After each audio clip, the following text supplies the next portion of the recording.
London, Ontario is now grappling with a deadly outbreak of Legionnaires' disease. Officials confirm one person has now died. We are seeing cases in excess more than we would typically expect. We typically expect 1 to 2 a month.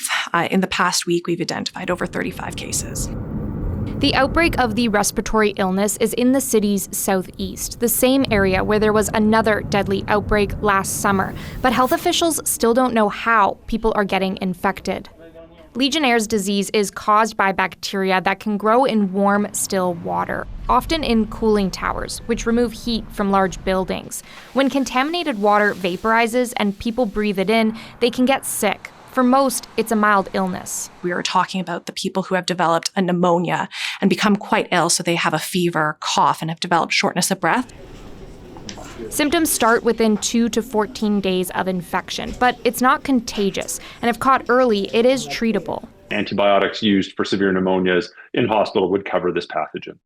Those at higher risk of serious illness include people who are older than 40 years old, smoke, have a chronic illness, or a weak immune system. They've been long-term smokers, they've got damage to their lungs already, and on top of that, now they've got Legionnaires' disease that makes their oxygen levels drop fairly quickly. Since 2018, Canada has had about 500 to 700 cases each year, though health experts say the illness is likely underreported. You need to address it quick.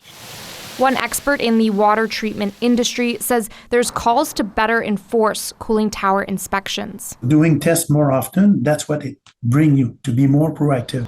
The public health unit in London, Ontario is sending people out to cooling towers of buildings where many of the cases are located, but caution the investigation could take some time. Jennifer Lagrassa, CBC News, Toronto.